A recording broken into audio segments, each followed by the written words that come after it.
Les États-Unis envisagent l'ouverture d'une base militaire en Côte d'Ivoire. Madame, Monsieur, bonsoir et bienvenue. Voici en trame de fond la thématique que nous allons donc aborder ce soir avec nos amis qui sont là. Herman, bonsoir. Bonsoir Christelle. Élisée Boloube, Marius Komoé, Daouda. Bonsoir Christelle. Le set est prêt, on part maintenant.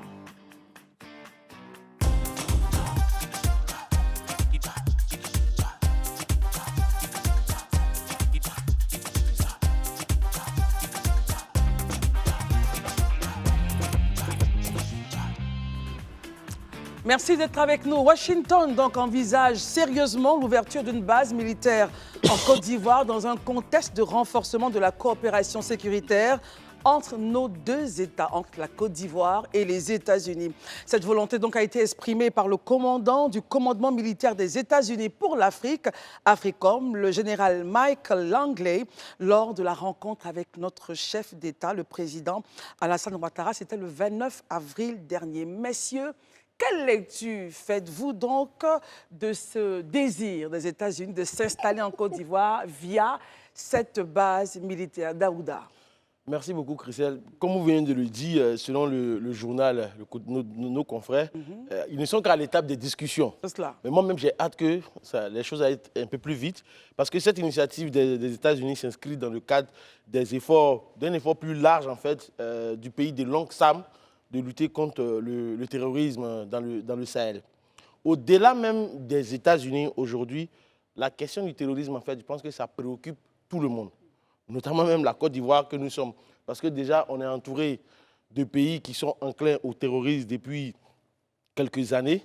Et je pense que la venue de l'installation de cette base militaire sur nos terres, dans un premier temps, sur le plan sécuritaire, ça va véritablement aider parce que la présence américaine va contribuer à dissuader les terroristes et aider à renforcer les forces de sécurité ivoiriennes, surtout en matière de renseignement, en matière de surveillance et même en matière de formation, ce que la base française même en Côte d'Ivoire fait aussi dans le cadre de la lutte contre le terrorisme.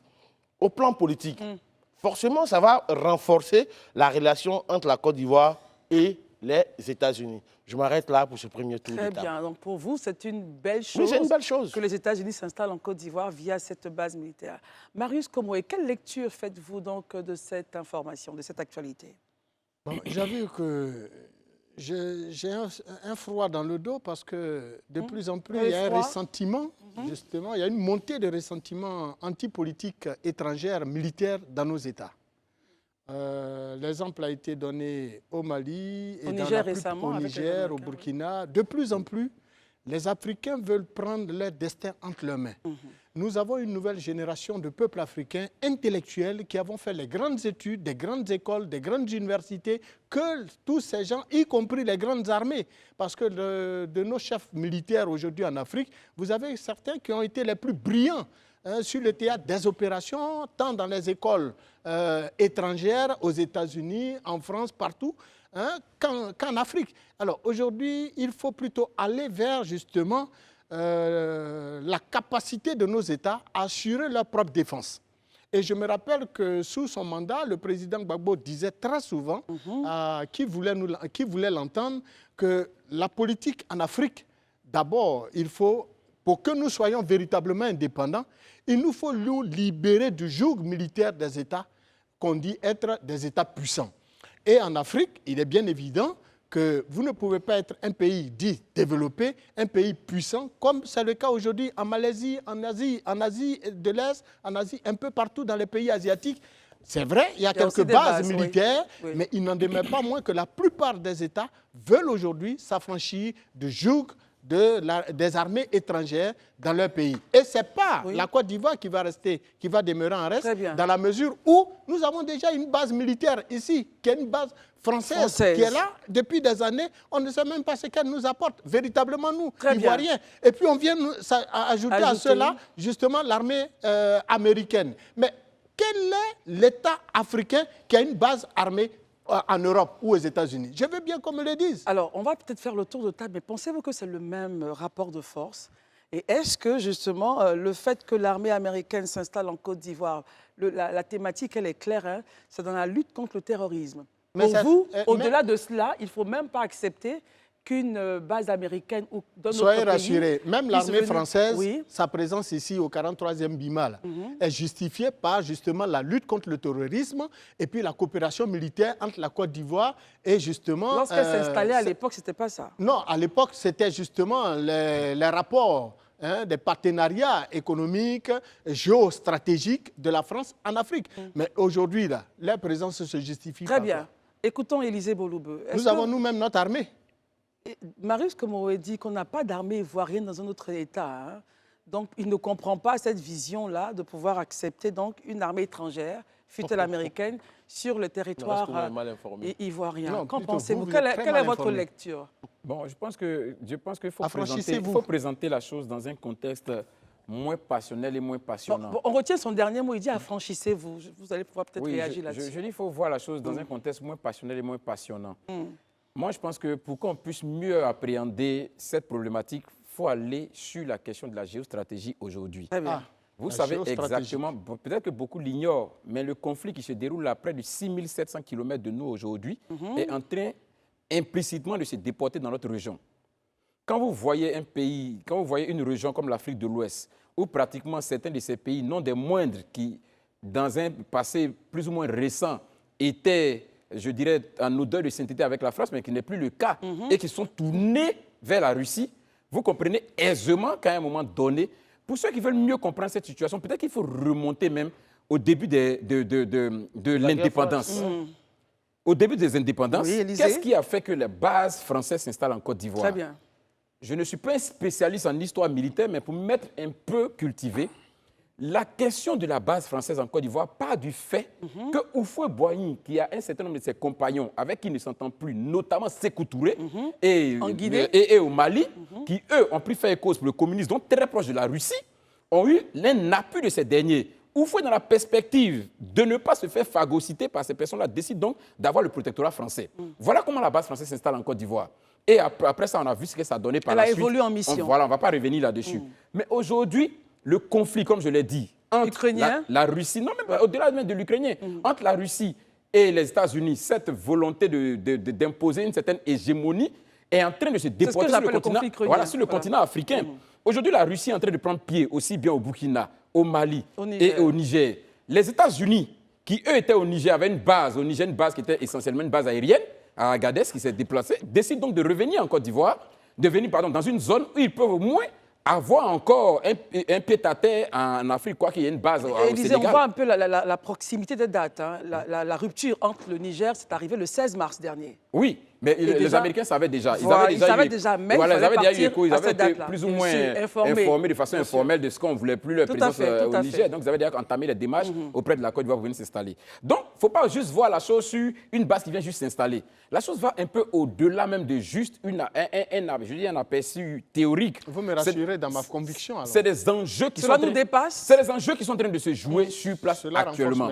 Et vous êtes d'avis avec moi que qui qu'on soit, c'est-à-dire quel que soit le régime qui soit en place, la perspective ou bien l'ambition de chacun, c'est de s'assurer d'avoir un appui à un moment donné. Vous allez dire qu'on a une armée, et je respecte notre armée, c'est une armée qui a fait ses preuves sur le terrain. Mais vous savez que notre armée peut être confrontée à un certain nombre de limites quand elle sera en face d'un autre niveau d'armée qui peut-être lui est plus aguerri. Comment on fait? On tisse des partenariats. Et dans ces partenariats-là, les partenaires peuvent prévoir l'installation d'une base ou pas. Et je crois que dans le cas-ci, ce partenariat prévoit l'installation d'une base. Mais une chose est importante. Quand je finis de dire ça, j'insiste sur le fait qu'il est nécessaire pour les pouvoirs publics de faire de la pédagogie auprès des populations. Parce que déjà dans l'opinion, le ressentiment vis-à-vis de l'installation des bases étrangères en Côte d'Ivoire est une réalité. Dans l'opinion, c'est de plus en plus affirmé. Et tout ce qu'on a vu à côté dans les autres pays, ça devient de plus en plus, en tout cas, je veux dire, ça cristallise un peu l'opinion. Donc, il serait bien peut-être que les pouvoirs publics fassent de la pédagogie en expliquant les contours vraiment de ce partenariat-là pour que nous, citoyens, on puisse comprendre en réalité qu'on ne voit pas qu'on est en train d'être inféodé par une autre armée, mais plutôt qu'on est dans une coopération qui soit une coopération gagnante-gagnante. Et justement, parlant des opinions, votre opinion nous intéresse. Vous pouvez nous appeler donc au 98 070 pour exprimer justement votre avis sur cette actualité-là. Le point de Marius, c'était que, attention, on est sorti des indépendances, on est sorti de la colonisation. Il faut s'affranchir. 60 ans après. Il faut 60 ans après, il faut s'affranchir du joug colonial entre griffes. Et le fait de penser même à installer donc une base militaire en Côte d'Ivoire, on pourrait, selon votre regard, repartir vers cela, c'est cela? D'ailleurs, ce qu'il dit renforce mes convictions. Ah bon, vous n'êtes il plus parle de géopolitique, il parle d'intérêt et une crise russo-ukrainienne qui se déporte en Afrique, permettant donc, ou obligeant nos États à accepter la présence de d'autres forces militaires sur nos sols. Mais soyons sérieux. Oui. Soyons sérieux. Oui. Vous pensez que l'Afrique doit continuer à jouer le rôle d'intérêt pour les autres puissances? Les gens se battent. Mais aujourd'hui, il faut donner la possibilité au peuple africain de choisir leurs partenaires. Très bien. Non seulement au plan économique, au plan politique et au plan militaire. Vous voulez qu'on fasse un référendum sur la question? Mais c'est mon idée d'ailleurs. Je ne pense pas que pour des questions d'une telle envergure, d'une telle essentielle, pour la survie d'une nation, pour la vie d'une nation, on puisse s'asseoir entre quatre murs, un groupe d'individus puisse décider pour la majorité. C'est vrai que nous les avons élus pour porter, justement, pour nous représenter, pour porter nos intérêts, mais pour un dossier d'une telle envergure, la présence d'une deuxième force étrangère et non des moindres sur notre sol, cela devrait faire l'objet d'un référendum, assurément. Très bien. Écoutons Herman et puis on va écouter donc les précisions, les contributions de Daouda et Élisée. Herman. Je pense que sur la question, les souverainistes vous diront que la présence d'une armée étrangère sur le sol d'un pays, c'est aussi une sorte d'impérialisme. Là-dessus, Marius l'a si bien indiqué. En réalité, la question qui se pose, enfin qui pourrait se poser, est-ce que les États-Unis accepteraient-ils que la Côte d'Ivoire ait une base militaire ou bien un autre pays africain ait une base militaire? Pour vous, c'est une question essentielle. C'est une question essentielle parce que ça dépend, c'est ce qu'on appelle peut-être les rapports des forces ou bien comment est-ce que les gens perçoivent les autres États. Mais les USA accepteront-ils ça? La question, on a ça. Dans tous les cas, cette question, on a plus ou moins la réponse quand on voit l'ambiance chaleureuse entre le président Alassane Ouattara et lorsqu'il recevait le commandant militaire pour l'Afrique, le commandant militaire américain pour l'Afrique. On sait que cette question est déjà évacuée parce qu'on va vers une certaine réponse positive de la Côte d'Ivoire sur la question. Dans ce cas-là, on ne va pas se leurrer. Qu'est-ce que la Côte d'Ivoire va gagner? C'est ce qu'on doit pouvoir rechercher. Selon vous, qu'est-ce qu'on gagne? Qu'est-ce qu'on gagne? C'est là que je viens. Si on vient dans les négociations, parce qu'on voit déjà que les États-Unis ont quand même des préférences. Il faudrait qu'on soit, qu'il y ait une ouverture sur l'eau, que ça soit aux abords d'un aéroport. Oui, pour l'installation de la base. Pour l'installation de la base. Maintenant, moi, ma question, est-ce que les Américains, ils en ont les moyens, est-ce qu'ils peuvent nous faire un aéroport comme ils souhaitaient? Ils souhaitent l'avoir dans une zone qu'on va leur donner, non pas forcément eux-mêmes choisir une zone. C'est là que la question, il peut dire, de notre souveraineté peut se jouer. À parler, Eux, ils peuvent choisir, on peut leur indiquer un endroit qui respecte l'ouverture sur l'eau qu'ils cherchent et qui puisse mettre l'aéroport qu'il faut, qui peut nous aider aussi bien pour nous. Non, je n'ai pas terminé. Aussi bien pour leurs besoins que pour nos besoins. Ça, c'est le premier point. Deuxième chose, je me dis, peut-être que ce cas-là ne va pas s'opérer, mais si ils décident d'aller dans une zone, il faut que les populations qui sont dans ces zones-là profitent. En bénéficient. Il ne s'agit pas de venir avec toutes les habitudes, je veux dire tous les produits agricoles des États-Unis pour venir nourrir les soldats américains en Côte d'Ivoire. Il faut que les populations qui sont aux alentours, qui ont des produits agricoles et autres, il faut qu'on sente une certaine... Ça doit être encadré, donc, cette installation. Cela doit être encadré. Et on va terminer. Donc, maintenant, il y a une chose importante. Vous savez bien que les pays, généralement, qui acceptent les bases militaires des pays occidentaux, que les gens de terrorisme vous perçoivent comme des ennemis, deviennent automatiquement aussi, eux, des cibles pour ces mouvements terroristes. Donc, je veux dire que même s'il y a une certaine présence, une certaine inquiétude en termes d'attaques terroristes en Côte d'Ivoire, cette inquiétude-là est redoublée parce que c'est l'Amérique qui nous... Très bien. Parce que les Américains aussi, ils ont leurs adversaires, ils ont leurs ennemis qui vont nous prendre pour ennemis. Très Il faut bien, que ces questions-là soient bien discutées, bien négociées avec les Américains. Très bien. Alors, Daouda, on sait bien que quand on regarde un peu les rapports, les dépenses militaires des pays de l'AES ont doublé. par rapport justement à ceux de la CEDEAO en 2023. En fait, est-ce que le fait que la base s'installe en Côte d'Ivoire, justement, ne nous mettra pas à niveau? En fait, même, je vois que les souverainistes, ce que j'aime appeler beaucoup les souverainistes frélatés, souvent qui se jouent les panafricains, je veux dire, il y a un problème de cohérence, Christelle. Il y a un problème de cohérence dans leur démarche. Pendant que vous dites les armées étrangères doivent quitter nos sols, vous appelez de tous vos voeux, de toutes vos forces, Wagner.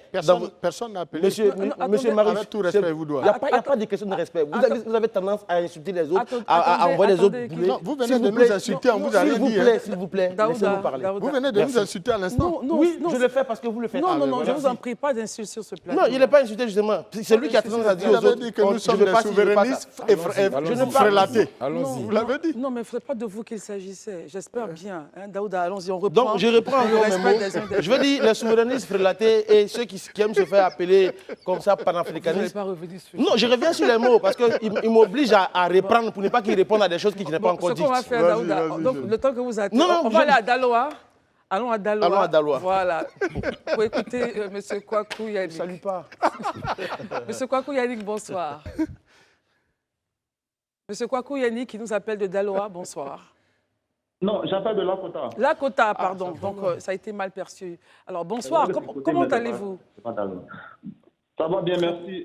Alors, allez-y sur votre avis sur la question. Oui, j'aimerais intervenir par rapport à l'installation de la base américaine en Côte d'Ivoire. Allez-y, je vous prie. Et affirmer ma désapprobation parce que pour des États indépendants depuis 60 ans maintenant, comme on aime à le célébrer chaque 7 août, accepter encore l'installation d'une base militaire, sachant que la base française déjà ici, moi personnellement je pense qu'elle n'a plus sa place depuis très longtemps, parce que si on se gargarise à donner des chiffres économiques, la première des libertés c'est la sécurité. Donc il faut qu'on soit en mesure d'assurer notre propre sécurité avant de se gargariser de développement de tout et de tout. Donc, si on n'est pas capable d'assurer notre sécurité, franchement, je pense qu'on a une indépendance à moitié. Et pour ça, j'aimerais prendre l'exemple pour la France. Après le débarquement, les Américains qui ont aidé les Français à faire le débarquement, qui les ont libérés du joug des nazis, sauf si je me trompe, les Américains avaient une base en France. Mais les Français, avec le go qu'ils avaient, ils n'étaient pas prêts après la Deuxième Guerre mondiale. Ils n'étaient pas prêts. Mais ils n'ont pas accepté la présence d'une base militaire dans leur pays. Et ils sont partis, ils ont donné les moyens de se reconstruire militairement jusqu'à avoir la bombe. Bon, je ne dis pas qu'on doit avoir la bombe, mais il ne faut pas que encore 60 ans après les indépendances, on revienne. Très bien. La présence, voilà. Très bien. Merci en tout cas. Quels sont ces pays qui se disent indépendants, autant les plus que nous, qui se disent indépendants, Très qui bien. acceptent toutes les bases françaises, américaines, ça suffit. Sans notre sécurité, alors on n'est pas indépendant. Merci de votre point. Merci infiniment d'avoir partagé votre opinion. Daoud Haïdi, 60 ans après, quels sont ces pays-là qui acceptent ces accords-là? Mais en même temps, est-ce que le contexte n'a pas changé? Est-ce que les enjeux ne sont pas plus hauts que notre tête? C'est une expression. Mais bien sûr, parce que Élysée l'a tellement si bien expliqué pour qui voulait entendre. Parce qu'aujourd'hui, nous sommes dans une guerre asymétrique avec des terroristes.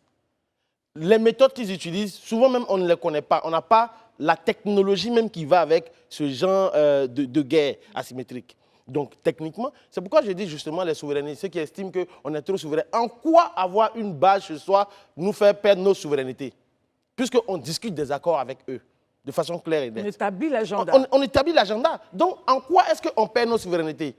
Mais là où je trouve que les gens sont incohérents dans leur façon, dans leur démarche, c'est qu'ils appellent de tous leurs vœux que l'armée française dégage, l'armée américaine dégage, mais en même temps, ils appellent les Russes au secours.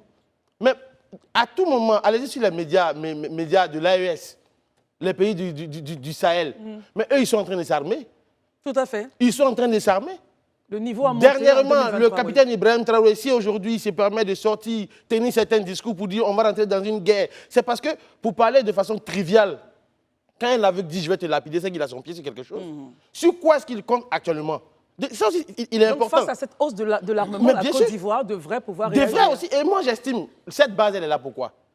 Ce n'est pas une base où il y aura de grosses opérations. C'est une base de drones pour faire de la surveillance. Où est le mal? Où est le crime? Très bien. Pourquoi on ait cette base chez nous? Il faut que les gens sortent. Moi, Daouda, j'ai aucun complexe vis-à-vis de l'installation d'une base, qu'elle soit américaine, qu'elle soit française en Côte d'Ivoire ou quelque part en Afrique, tant que ça peut nous aider à nous protéger. Parce qu'au plan sécuritaire, ça va nous aider à lutter contre ce terrorisme. Et je tenais à dire à M. Maresco Moïse qui dit que l'armée américaine n'a de base pareille. L'armée américaine a une base en Finlande, M. Maresco. L'armée américaine a une base en Allemagne.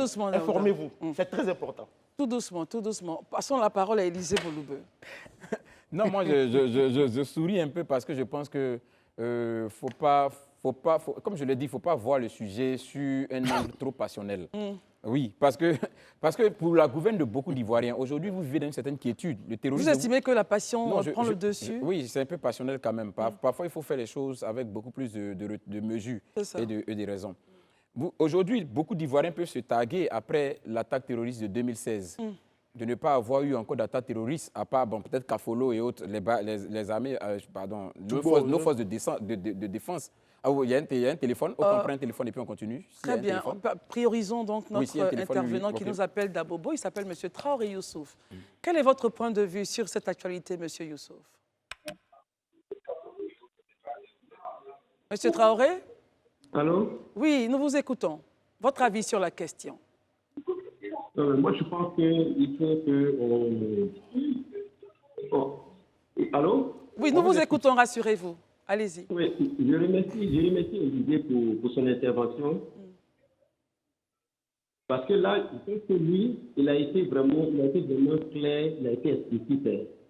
Voilà, il a été vraiment s'énerver sur le plateau sur cette question. Parce que nous sommes quand même dans un pays, nous-mêmes, nous ne fabriquons pas les armes. On prend tout de l'extérieur. Il faut se protéger. Si le gouvernement estime qu'il faut vraiment notre sécurité, aujourd'hui, qu'est-ce qu'on recherche? C'est la paix. La paix de notre territoire. Donc moi, je pense que vraiment, il n'y a pas aller de dépassionner, comme Olivier l'a dit, et puis vraiment voir un peu plus loin. Voilà. Très bien. Je pense qu'avoir une base ici, ce serait vraiment bien pour nous tous. Voilà.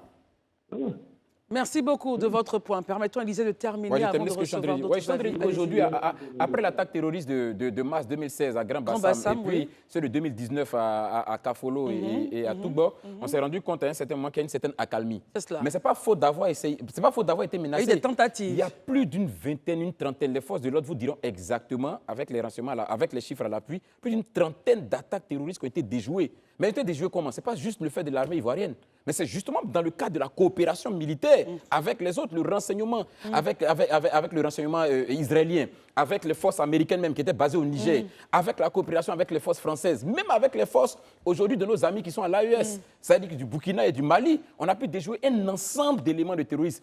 On ne peut pas aujourd'hui, au regard de la menace qu'on vit à chaque moment, seul avoir la prétention de dire que seul on peut s'en sortir. Ça sera un peu compliqué. Maintenant, sur la question même de base militaire, permettez-moi rapidement, il y a une chose peut-être que qu'il faut aussi que les gens sachent. Contrairement à ce que beaucoup pensent, en 2017, les États-Unis comptaient près de 200 000 hommes. C'est cela. Soit un dixième de leur, 10%, pas un dixième, mais 10% de leur effectif militaire dans 800 bases à travers le monde. Et quand vous allez sur les bases américaines, il y a une base américaine en Allemagne, comme il a dit. Il y a une base américaine en Corée du Sud. Il y a une base américaine en Arabie Saoudite. Il y en a 800 bases américaines à travers le monde. Vous imaginez, il y a certains qui ont démantelé, mais qui ne dépassent même pas une centaine, je vous dis, et qui sont en train de même repositionner avec le strict minimum. C'est-à-dire qu'il y a une volonté réelle. Et quand on dit, par exemple, est-ce qu'on peut installer une base africaine en Amérique? Mais l'armée, là, c'est une question de pouvoir, pardon, de puissance. Comment on appelle ça? Je dis d'équilibre de force, en réalité. C'est ça. Toi-même, tu n'arrives même pas à sécuriser 322 462 km. Tu vas installer une base en France pour faire quoi?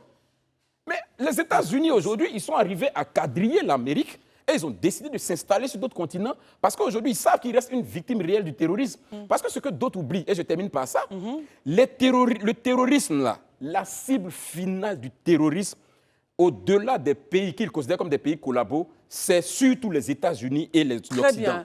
Et on va sur cette base-là aller à Bobo pour écouter M. Ahmed Dérété, j'ai bien prononcé, j'espère. Monsieur Ahmed Derete, bonsoir. Quel est votre point de vue sur la question? Oui, bonsoir madame. Moi je pense que l'installation d'une base militaire américaine en Côte d'Ivoire n'est pas une mauvaise chose.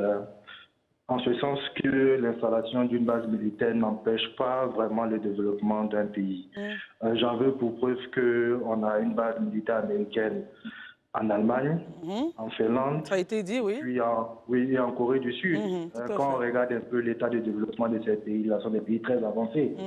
Voilà, donc je veux dire que vu la situation sécuritaire en Afrique de l'Ouest, comme on le dit chez nous en Afrique, trop de viande ne gâte pas la sauce. C'est vrai qu'il y a une base militaire française, il y a l'armée ivoirienne, mais ça ne nous empêche pas d'avoir une autre armée encore. Voilà, pour pouvoir surveiller notre territoire. Voilà, donc peut-être que l'armée américaine apporte un autre type d'expertise, voilà, que les autres qui sont là n'ont pas. Voilà, donc moi je pense que ce n'est pas mauvais, ce n'est pas mauvais, ce n'est pas mauvais. Ce n'est pas une mauvaise chose. Merci beaucoup, Monsieur Derete, qui nous appelait d'Abobo. Merci de nous suivre. Marius et ensuite Herman. Alors, les différentes réactions, les différentes explications vous ont-elles convaincu ou vous restez sur votre position que la Côte d'Ivoire est en train de perdre sa souveraineté avec cette énième installation? Je le dis et je le répète.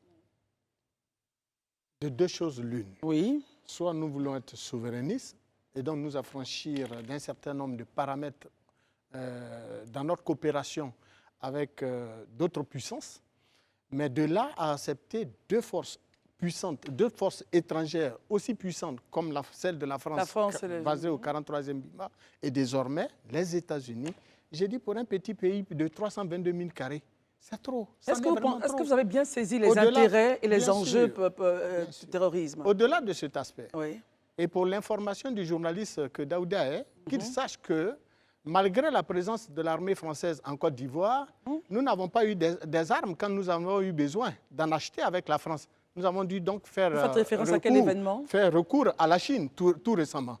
Et pourtant, nous avions la possibilité, avec une présence d'une armée aussi puissante comme celle de la France en Côte d'Ivoire, avoir les armes que nous souhaitons. Ne serait-ce que pour assurer la sécurité des... Justement, on parle de terrorisme. Oui, mais aujourd'hui, vous pensez que l'État de Côte d'Ivoire recherche des armes. Pourquoi? Pour assurer la sécurité de nos frontières. Et bien évidemment, pour lutter contre, et de façon plus présente, pour lutter de façon plus présente contre le terrorisme. Mais malheureusement, on a dû être obligé de nous référer à la Chine, qui fait partie des partenaires de la Russie. Je pense que sur ce point, il y a peut-être un amalgame qui est fait. Rapidement, Élisée, on va corriger cela et puis on avance. C'est une petite question. Est-ce que solliciter, par exemple, l'appui de l'Israël ou de d'autres forces dans le cadre du renseignement concernant le terrorisme, c'est être souverain ou ne pas être souverain? Non, c'est pas ça la question. Non, le fond de l'idée, c'est qu'on nous dit, tout simplement, parce que si vous l'avez bien écouté, il a été assez clair. Il a dit que pour un pays qui se veut véritablement engagé dans la lutte contre le terrorisme, accepter par exemple une force étrangère comme les États-Unis en Côte d'Ivoire aux côtés de la force française dans notre pays n'est pas une mauvaise chose. Ça, c'est lui qui le dit. Mais nous disons, mais ce n'est pas ce dont nous avons aujourd'hui besoin. Nous avons besoin aujourd'hui en Côte d'Ivoire de pouvoir assumer nous-mêmes notre propre sécurité. Très bien. Il faut que nous nous donnons les moyens d'assurer la sécurité des biens et des personnes et de nos frontières. Et non pas confier le destin de notre pays à d'autres puissances étrangères. Très bien. Même si nous avons besoin souvent de coopération étrangère. Merci beaucoup, Marius. Et on va s'arrêter là-dessus. Dans tous les cas, la rencontre a eu lieu. On aura le lieu de l'installation de cette base-là. On aura les détails et on va encore en parler. J'espère que ça sera à Bangourou. Mais dans tous les cas... et pourquoi pas chez toi? Dans tous les cas, nous savons que nos États prendront les meilleures décisions pour assurer donc la sécurité de leur nation et surtout parlant de la Côte d'Ivoire. Avec votre permission, une action et un point qui est aussi développant pour un pays, c'est l'entrepreneuriat. Avec votre permission, nous allons recevoir maintenant le directeur général de la promotion des PME et de l'artisanat, M. Silver Yao Konan. Bonsoir, M. Konan. J'espère que vous allez bien. Bonsoir, Christelle, je vais bien. Très bien, merci d'être avec nous ce soir. Alors, l'intérêt pour nous de vous recevoir, c'est de réfléchir sur la stratégie nationale pour le développement de l'entrepreneuriat. Un thème qu'on retrouve partout. Il faut entreprendre parce que le gouvernement ne peut pas gérer tout le monde. Mais comment on entreprend? C'est encadré par quoi? Qui est financé? Qui ne l'est pas? On essaiera de comprendre cela avec vous. Alors, rappelez-nous un peu la mission de votre direction pour une meilleure compréhension. Merci Christelle. Merci. Je voudrais remercier le directeur général de Live TV et au nom de M. le ministre du Commerce et de l'Industrie, Dr Souleymane Dirasouba, dire que la direction générale de la promotion des PME a pour rôle de concevoir, d'élaborer la politique du gouvernement en matière de promotion des PME et de l'artisanat, d'assurer la mise en œuvre et également l'évaluation de la mise en œuvre pour s'assurer que les différentes actions qui sont mises en œuvre sont alignées aux priorités du gouvernement. Très bien. Herman, question?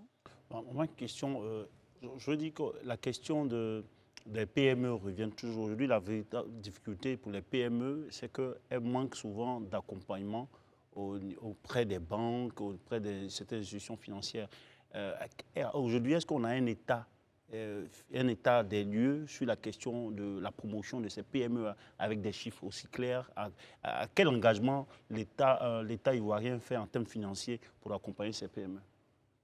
En tout cas, merci beaucoup. Il faut dire que l'État a un rôle majeur à jouer, notamment dans la promotion des PME. Vous voyez, dans le PND, dans le plan national de développement 2021-2025, qui repose également sur la vision du président de faire de la Côte d'Ivoire un pays à revenu intermédiaire de la tranche supérieure en 2030, il y a 6 piliers. Et il y a le premier pilier qui porte sur l'industrialisation, la transformation structurelle par l'industrialisation, et puis le pilier 3 qui porte sur la promotion du secteur privé. Parce que sur les 59 milliards attendus pour le PND, 75% normalement doit être apporté par le secteur privé. Alors, donc, le rôle, l'action du gouvernement, c'est de faire en sorte de créer le cadre pour que le secteur privé puisse bien jouer son rôle, créer des emplois, également créer de la richesse. Alors, les PME, c'est 97% des entreprises formellement constituées, c'est 20% de la valeur ajoutée, c'est 23% des emplois créés. Le gouvernement veut faire plus. Il y a un ensemble de dispositions, un ensemble de récriminations du secteur privé dans le droit du gouvernement, notamment celles portant sur les factures non réglées, du moins les délais de traitement. Exactement. Et par rapport à cela, suivant les instructions du président de la République, de faire traiter les factures des différents des PME d'un délai de 30 jours, nous sommes à l'œuvre pour travailler sur ce point-là. Et à ce niveau-là, il y a des initiatives qui ont été données. Mais il n'y a pas seulement que cela, il y a également l'accès au marché. Dans l'accès au marché, l'instruction, c'est que 30% des marchés soient attribués aux PME. Et lorsqu'on fait le point chaque année... PME locale. Oui, PME locale. Et on fait ce point, éventuellement, tous les points qu'on fait chaque année, il y a au moins 30% des marchés qui sont attribués aux PME. Il y a la question également du cadre même de l'entrepreneuriat. Vous voyez bien, aujourd'hui, la stratégie pour laquelle nous sommes là vise à permettre de mettre en place des entrepreneurs dynamiques, innovants. Alors, qu'est-ce qu'il faut faire? Il faut créer un cadre. Un cadre qui prend en compte tout l'écosystème, à la fois les ministères en charge de l'éducation, que ce soit l'éducation nationale, que ce soit l'université, également tous les ministères sectoriels, que ce soit l'agriculture, les ressources halieutiques, le transport, le tourisme et tous les autres, pour qu'on puisse travailler à faire en sorte que la Côte d'Ivoire, de la 112e place qu'elle est dans la 16e édition du rapport mondial sur l'innovation qui est élaboré par l'Organisation mondiale de la propriété intellectuelle, qu'on puisse passer de la 112e position à une position relativement honorable. C'est un peu tout ceci que nous faisons. Élysée? D'accord. Monsieur le directeur général, le 5 octobre 2022, le gouvernement a lancé un programme qu'il a dénommé Programme économique pour l'innovation et la transformation des entreprises. Et ce programme avait pour but d'identifier et sélectionner des PME à fort potentiel que le gouvernement devait encadrer pour évoluer. Pratiquement 2 ans après, quel est le bilan? Où en est-on? On n'en entend plus parler en fait. Qu'en est-il en réalité? D'accord. OK. Vous savez, effectivement, ce programme Pépite. Le programme Pépite, c'est ça. Le programme Pépite. Le programme Pépite est en cours. Vous savez, identifier les PME à fort potentiel nécessite qu'on mette en place des mécanismes. Il y a un comité qui a été mis en place pour sélectionner. D'abord, il faut dire qu'en 2023, en début 2023, les PME ont été amenées à déposer les dossiers, à déposer les demandes, à déposer un dossier. Faire acte de candidature. Voilà, faire acte de candidature. Et par rapport à ça, nous avons commencé à traiter. Il y a eu un comité qui a été mis en place. On va commencer à traiter. Et donc, les ressources seront données à ces entreprises pour opérationnaliser leur plan d'affaires. Le traitement continue? Le traitement continue. C'est relativement un peu long, mais ça avance et on aura des résultats très bientôt. Très bien. Donc, vous savez, justement, ce que je voulais rappeler. Vous savez, dans ce pays, il y a eu des choses qui ont été faites. Vous vous souvenez des fonds sociaux. C'est ça. Il y a eu beaucoup d'initiatives qui n'ont pas apporté le résultat escompté. Et donc, on prend le soin de faire en sorte que les entreprises qu'on sélectionne, on est sûr qu'elles ont le potentiel qu'elles pourront arriver à délivrer. Donc, évidemment, le temps de la sélection, voilà. Très bien. On peut comprendre en fonction de votre explicatif. Monsieur le directeur général, heureux de vous retrouver. Nous suivons avec vous l'actualité justement des PME et nous savons bien que le CPC, qui est un organe justement sous tutelle de votre département ministériel, fait en sorte que nous ayons une multitude aujourd'hui de créations d'entreprises créées. C'est salutaire pour votre département ministériel, mais là où le bas blesse, c'est que non seulement les entreprises se créent, mais en même temps qu'elles se créent, se ferment à cause de la pression fiscale d'un autre département ministériel. Et quel est le rapport que vous entretenez avec votre collègue des régies financières, de sorte à ce que la pression fiscale soit moins exacerbante sur l'épaule des opérateurs économiques qui viennent de créer nouvellement leur PME? Peut-être pour vous aider ou compléter, enfin, vous me direz, est-ce que justement, dans l'optique de la question de Marius, à quel moment intervient le code de l'investissement? Puisque ce code-là divise la Côte d'Ivoire en zones. Et en fonction des zones, vous êtes exempté de taxes. Allez-y. D'accord. En tout cas, merci beaucoup. Il faut dire qu'en réalité, les PME se créent, elles meurent généralement au bout de la période critique, c'est 3 premières années. C'est cela. Et même le CPC a lancé une étude sur la mortalité, le déterminant de la mortalité. Et nous également, il y a un ensemble de choses que nous faisons à ce niveau-là. Oui, alors, ce n'est pas seulement la pression fiscale. Je suis désolé de le dire, mais ce n'est pas seulement la pression fiscale. Et je peux dire même que ce n'est pas la pression fiscale. En réalité, on est sous-fiscalisé. On est sous-fiscalisé par rapport aux normes au niveau de l'UEMOA. Le problème, c'est que l'assiette fiscale a besoin d'être élargie pour que chaque Ivoirien, chaque structure puisse contribuer en fonction de sa capacité contributive et que celles qui sont formellement identifiées ne puissent pas supporter tout le poids de la prise en charge des besoins, des éléments qui permettent d'avoir un cadre de vie convenable. Donc, il n'y a pas seulement que ça, il y a des problèmes de management. Il y a beaucoup de problèmes de management. De formation. Beaucoup de problèmes de formation. On a beaucoup de problèmes. Et ça, également, nous y travaillons. C'est pour cela qu'on a créé le guichet de développement des entreprises pour coordonner le continuum accompagnement qui est fait par Côte d'Ivoire PME et l'INIE également, un ensemble de choses. Et puis, le financement qui est fait par la Société de garantie des PME. Donc, ce n'est pas seulement ça. C'est plutôt beaucoup d'autres raisons. Il y a d'autres notions qui interviennent. Voilà. Mais pourtant, vous savez bien que la Fédération des petites et moyennes entreprises se plaint régulièrement de la pression fiscale. Oui, nous travaillons... C'est un point, mais ce n'est pas le point comme il est voilà. expliqué. Le président de la Fédération ivoirienne des PME, nous travaillons régulièrement. Parce qu'il y a un cas de consultation État-secteur privé. En plus, le ministère du Commerce et de l'Industrie travaille régulièrement et les fait. Pour chaque action qu'on met en œuvre, on les consulte. Très bien. Monsieur Bouna, vous avez dit tout à l'heure, l'assiette fiscale a besoin d'être élargie. Moi-même, je suis pressé pour qu'on puisse élargir cela. Mais à votre niveau, qu'est-ce que vous faites? Parce que quand on regarde notre économie aujourd'hui, l'économie est détenue par le secteur informel. Qu'est-ce que vous faites pour tirer ceux qui sont du secteur informel à se formaliser aujourd'hui? Excellente question. J'allais dire, en tout cas, merci pour votre question, qui me permet de clarifier un ensemble de choses. Nous devons faire beaucoup de choses. Il y a le statut de l'entrepreneur qui a été adopté, qui est un statut qui sur simple déclaration, vous avez un papier qui vous formalise. Et ce statut-là, il n'est pas payant, n'est-ce pas? Le statut de l'entrepreneur. En outre, il y a également, nous avons lancé l'initiative de l'identification des entrepreneurs. En mars dernier, en février-mars, mars dernier, avec l'INS, nous avons lancé le recensement général des entreprises et des établissements et l'identification des entrepreneurs. Les deux opérations sont couplées.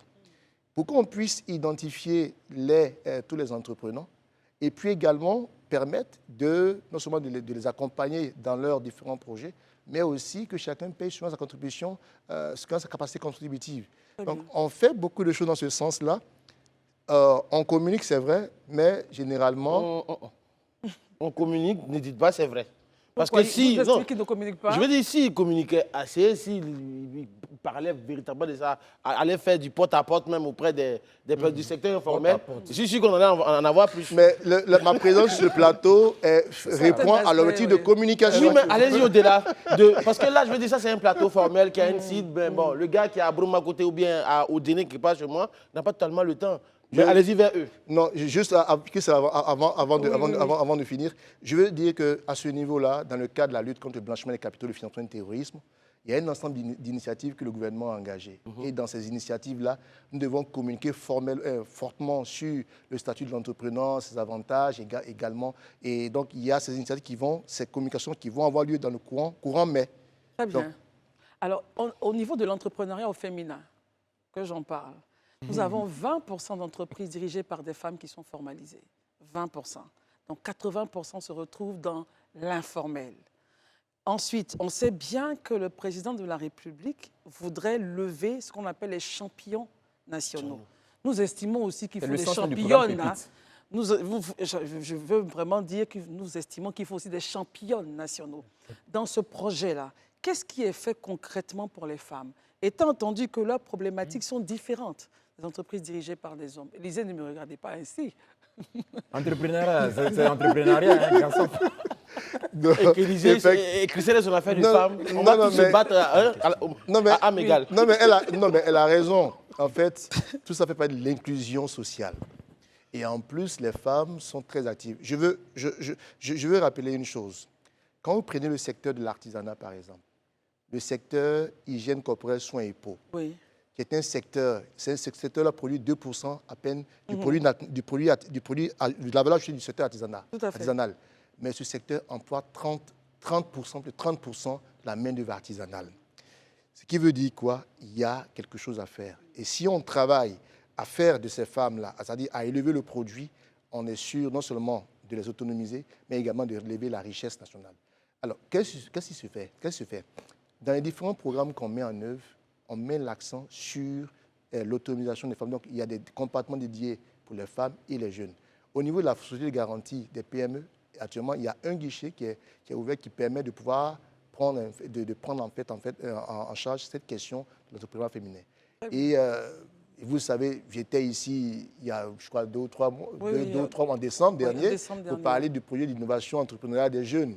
Donc, le gouvernement fait beaucoup de choses. Sauf que on a l'impression que le gouvernement ne fait pas assez. Très bien. Il nous reste quelques... Vous parlez, mais vous ne parlez pas fort.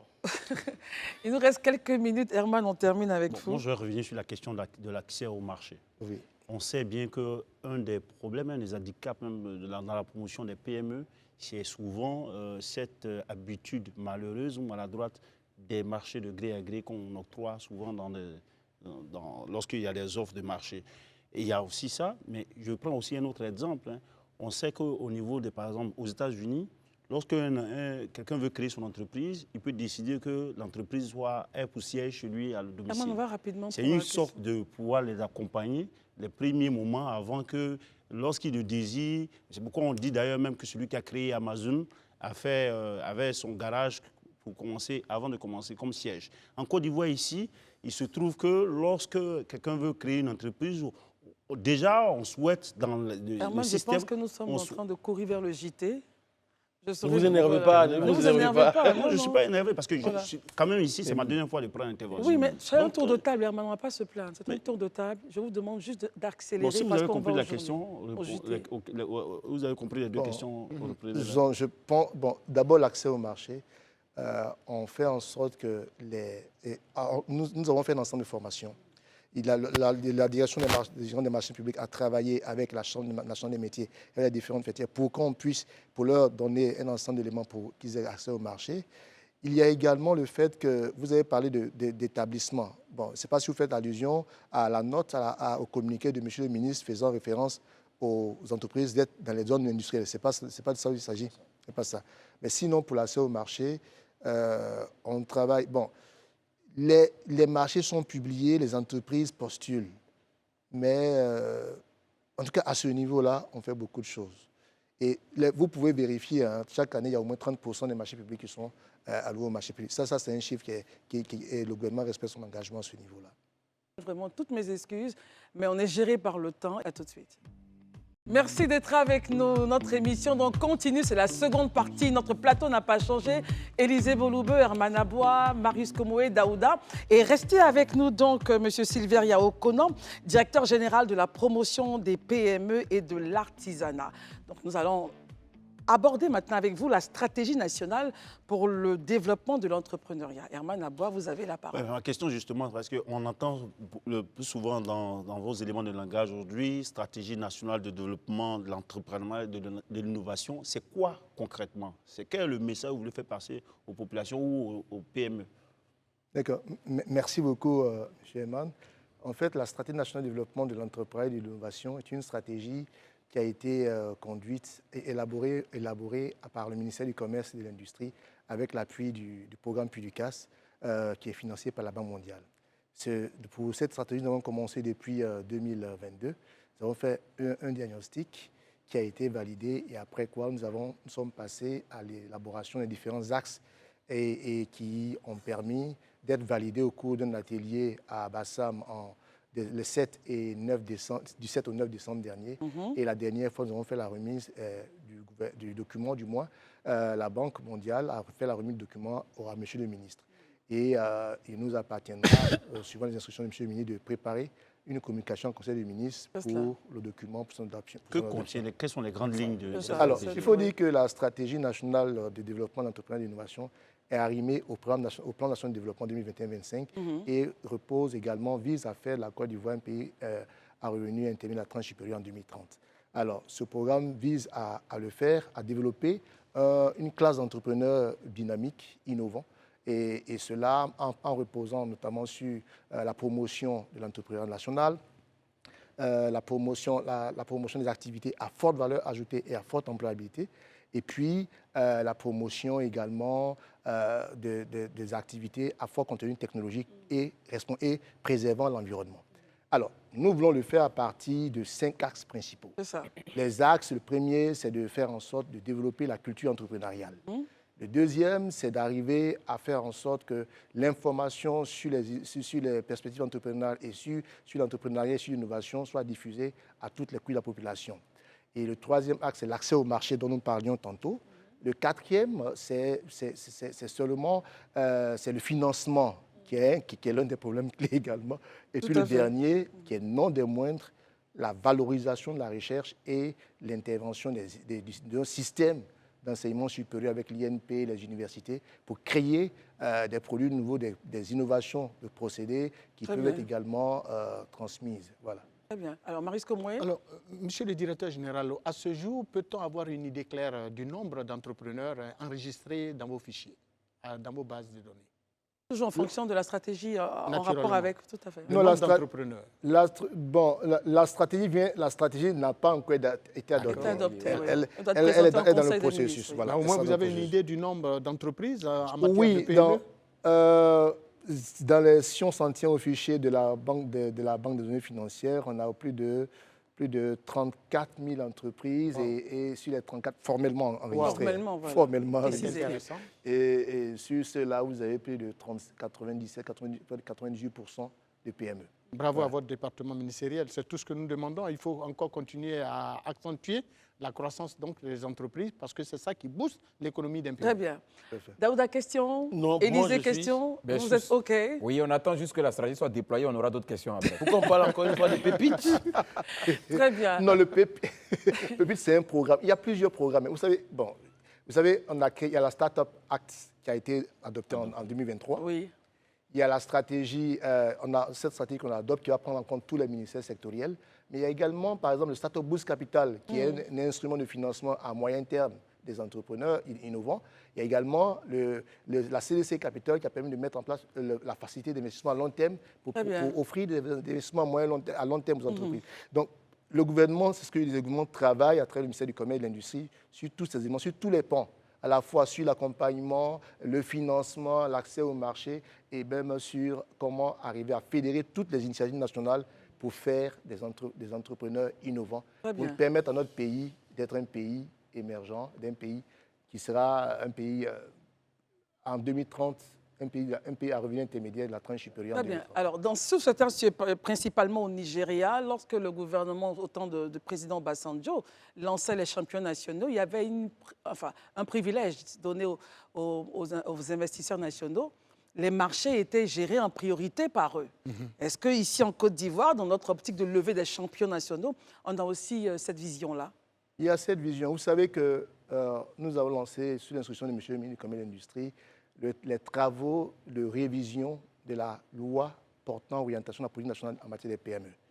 Et dans ces éléments-là, l'un des éléments, c'est d'inscrire la notion de champions nationaux dans le texte de loi.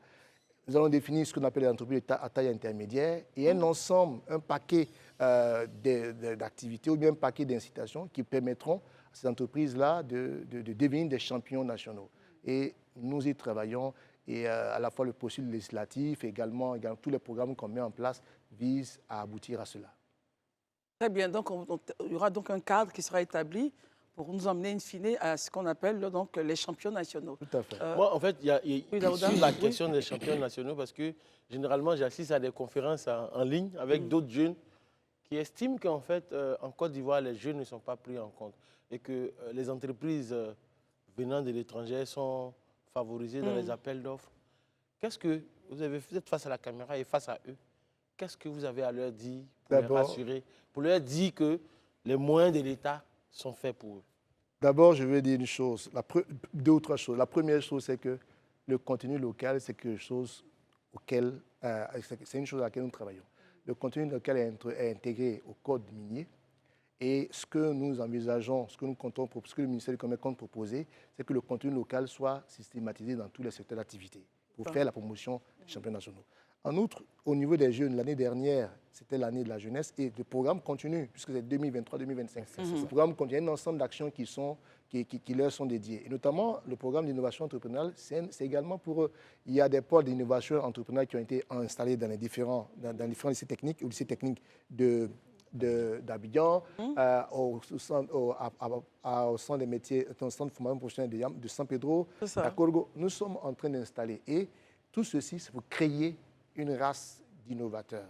C'est cela. Et nous travaillons pour les jeunes. Ils le savent bien. Nous les rencontrons et nous passons ce donc message. Bientôt, on aura des jeunes Ivoiriens en priorité, en tout cas sur des formes. Je viendrai vous voir. Il y a un élément, Christelle, vous permettez, voilà. Pour terminer.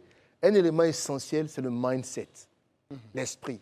C'est pourquoi la stratégie, le premier axe, c'est sur le développement de la culture entrepreneuriale. C'est quoi un entrepreneur? Quelles sont les différentes phases auxquelles il est sujet? Et quand il fait face à des contraintes, comment il doit réagir? Y compris les difficultés d'accès aux documents administratifs pour entreprendre? Tout à fait. Non, ça, ça a été facilité par le CPC. On travaille à faciliter le CPC. Très bien. Merci beaucoup. Merci d'être resté pour nous instruire encore une fois sur le programme de stratégie nationale qui passera bientôt en Conseil de ministres. Merci beaucoup. Monsieur Silver Yaokono, avec vous, nous parlions donc de la stratégie nationale de l'entrepreneuriat. Il faut rappeler que vous êtes, et je retrouve donc mon document, excusez-moi, le directeur général, Herman, aidez-moi. Directeur général de la promotion des PME et de l'artisanat. Très bien. Alors, messieurs, après avoir parlé d'entrepreneuriat, évidemment, lorsque vous entreprenez, vous avez une entreprise, il faut assurer, n'est-ce pas, Élisée Boloube qui me regarde? Et pour parler d'assurance, nous avons Mme Awa Reine Annabelle Assou. Très bien. Et vous êtes responsable stratégie marketing de Prudential Belief Insurance SA. Merci d'être avec nous ce soir. C'est Be-Life ou c'est Belief? Be-Life, sorry, okay. Pardon, sorry. Be-Life. Parce qu'on a bien dit de dire ça en anglais. Il faut dire en anglais. OK, so... on va faire l'interview en anglais? Non. Je ne pense pas que les gens pourront nous suivre si on continue en anglais. Alors, dites-nous, présentez-nous votre entreprise, je vous prie. Bonsoir. Bonsoir, merci d'être là. Merci. Je suis, comme vous avez dit, Reine Annabelle Assou, de Prudential Be-Life Insurance. L'entreprise appartient à Prudential PLC, qui est le groupe qui est un groupe d'assurance vie et non-vie dans le monde. Nous sommes implantés en Asie et en Afrique. En Afrique, nous sommes implantés dans 8 pays, dont 3 francophones, le Togo, le Cameroun et bien sûr la Côte d'Ivoire. L'entreprise a pour mission d'être un partenaire et un protecteur pour les générations, pour cette génération et pour les générations à venir, en offrant des services financiers et en rendant la santé accessible à tout le monde. Dans le volet d'être utile pour les communautés dans lesquelles l'entreprise est implantée, l'entreprise est dotée d'une fondation qui est Prudence Foundation, qui mène des actions sur la sécurité, la santé et l'inclusion financière. Très bien, Daouda. Moi, j'ai participé à une de vos activités. Dans cette activité, on disait Didier dit. Oui. Vous vous rappelez? Oui, je me souviens. On parlait de sécurité routière. C'est ça, effectivement. Aujourd'hui, quand vous avez fait cette première édition, on est à la 2e édition, quand vous avez fait votre suivi, où est-ce qu'on en est aujourd'hui avec la sécurité? Effectivement, on a été ravis de vous accueillir pendant ce meet-up-là des blogueurs avec Didier Drogba. Nous avons mené plusieurs actions entre-temps et après ce meet-up dont vous parlez, on a mené des actions communautaires en plus des actions de communication traditionnelles avec la Croix-Rouge qui nous a permis sur 6 localités, à Bobo Cocody, à Djamé, à Bondoukou, Korogo et Boaké, de toucher plus de 22 000 personnes dans des actions de sensibilisation communautaire. Herman? Bon, moi, ma question, c'est, vous parlez de, je crois que vous organisez les Pre-Safe Days. C'est quoi concrètement? Les Pre-Safe Days, ce sont des formations que nous avons offertes aux transporteurs, aux professionnels des transports, les taxis communaux, les VTC, les livreurs motocyclistes. Nous sommes partis du principe selon lequel, après avoir fait l'auto-école, plusieurs d'entre nous n'ont pas forcément la main peut-être, la main et ont oublié certaines notions de sécurité routière. À côté de cela, l'État de Côte d'Ivoire a mis à jour les limitations de vitesse, l'attitude à avoir même face à un feu. Maintenant, il y a des caméras partout aussi. Oui, donc on s'est dit, vu que les transporteurs sont ceux-là même qui ont la vie de plusieurs personnes à longueur de journée entre leurs mains, ce serait bien de leur offrir une formation en sécurité routière. De rappeler les notions, c'est cela? Oui. Très bien. Pourquoi est-ce qu'une assurance pour rebondir s'intéresse à cette formation, à cette éducation des usagers? Sécurité routière. Pour assurer la sécurité routière? C'est parti, le projet est parti depuis l'Asie. On s'est rendu compte que chaque année, des milliers de personnes meurent sur les routes en Côte d'Ivoire, enfin sur les 5 continents. Et avec la fondation, ils ont lancé le projet Safe Steps Sécurité routière, mais en Asie, avec un ambassadeur de bonne volonté, Madame Pacquiao. Et le projet a eu un impact. Et ils se sont dit, en Afrique, quand on lançait en 2019, on était autour de 250 000 personnes qui mouraient sur les routes. Et Didier Drogba s'est proposé à être l'ambassadeur de bonne volonté de cette cause-là pour alerter sur le danger que constitue au quotidien la route. C'est ça, très bien. Élisée? Moi, je veux bien savoir quelle est la collaboration, la coopération que vous avez avec l'entité nationale l'OSER, l'Office de sécurité routière, dont la mission aussi est exactement de pouvoir sensibiliser sur tout ce qui concerne la sécurité routière. Nous avons de très bonnes relations avec l'OSER et je profite de cette antenne pour remercier le directeur de l'OSER, M. Bafa Kone, qui, à chaque fois que nous avons eu besoin de lui, nous a ouvert les portes. Avec l'OSER, nous discutons continuellement sur la problématique de la sécurité routière. Et quand on leur a présenté le projet de Pre-Safe Day, ils l'ont accueilli parce qu'ils se sont rendus compte que C'est vrai qu'ils font des formations pour des entreprises privées qui ont des parcs auto, mais pour le grand public, notamment pour les transporteurs, ce n'était pas chose courante. C'est cela. Donc, on a de très bonnes relations. Oui. Donc, via les PUCFD, ce sont des spécialistes de l'oseille qui donnent les formations, mais aussi avec les activités communautaires de notre second partenaire, qui est la Croix-Rouge. L'OSER aussi donne des formations dans les communautés. Marius? Oui. Avez-vous prévu d'autres initiatives en matière donc, de sécurité routière après 2024? Oui. Ou même avant fin 2024? En 2024, on a encore des activités. Là, dernièrement, le 12 avril, on était à Yopougon, dans une école privée, dans une école primaire, dans un groupe scolaire, on va dire, parce que c'était du primaire jusqu'au lycée. Et nous avons sensibilisé les élèves de cette école-là sur la sécurité routière, parce que dans les accidents de la route, on a aussi des enfants qui courent sur les routes, qui ne savent pas traverser et autres. Cette activité-là, c'est soldé par un jeu concours, parce que bon, quand on donne des cours, il faut... Voilà, même les enfants, il faut mettre en même temps que vous allez dans le sens d'instruire la population sur la question de sécurité routière, est-ce qu'il vous arrive d'aborder également la question de l'indemnisation des victimes? Très bien. En tant qu'assureur, dans les contrats que nous avons chez Prudential BeLife, il y a des clauses d'indemnisation pour... on me moque. Pour les victimes? Pour des victimes d'accidents divers. Donc, un client chez nous qui a une invalidité, je voulais dire. Exactement, invalidité temporaire. Un client chez nous qui a un accident et qui a une invalidité partielle ou totale bénéficie de primes pour pouvoir se prendre en charge. Très bien. Moi, je pense que vous avez fini votre campagne. J'ai du mal à dire ça en anglais, parce qu'on a des anglophones. Prudential Security routière, c'est bien ça? Safe Step sécurité routière. 2023, vous avez fini en C'est un brillant intellectuel, ne le suivez pas. Donc, ce que je veux savoir pour 2024, je pense qu'en 2024, quelles sont vos perspectives pour 2024? En 2024, la Lucan est belle aujourd'hui.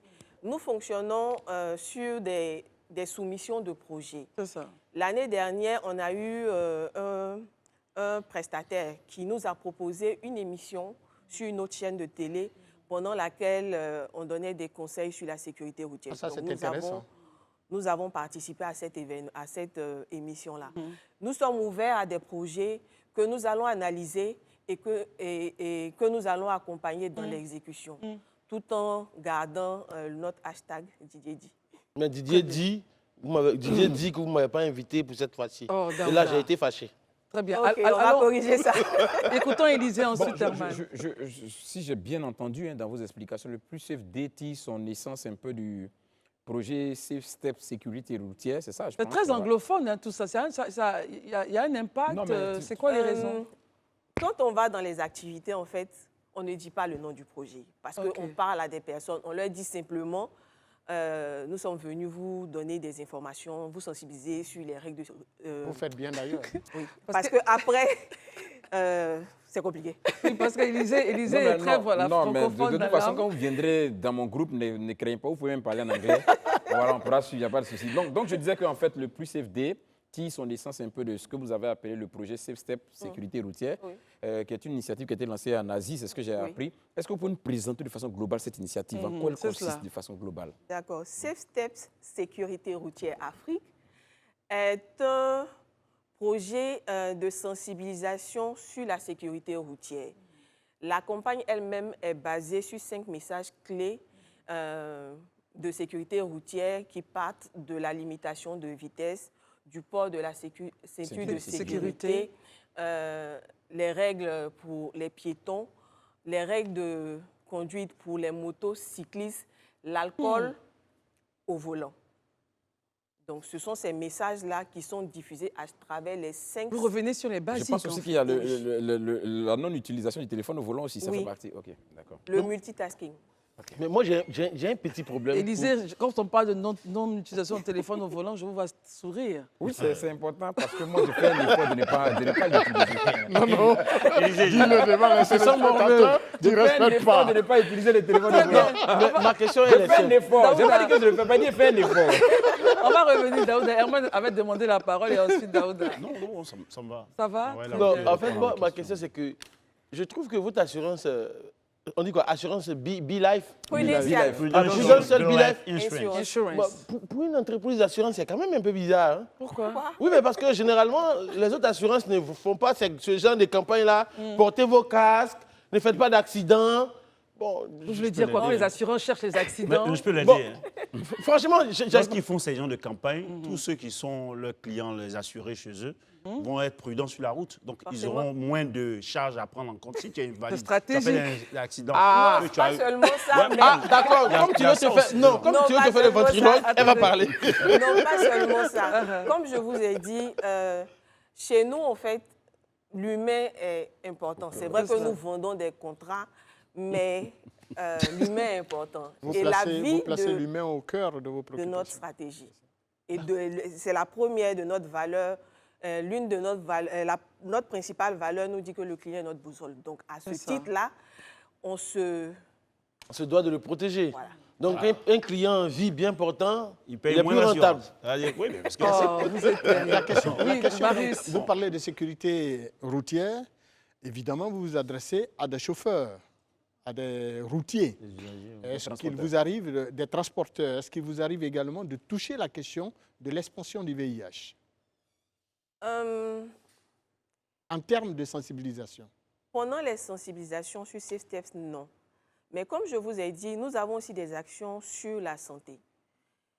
On n'a pas encore eu des actions sur le VIH de grande envergure, mais on a des actions de sensibilisation en interne par rapport au personnel et autres. Mais... Allez-y. Oui.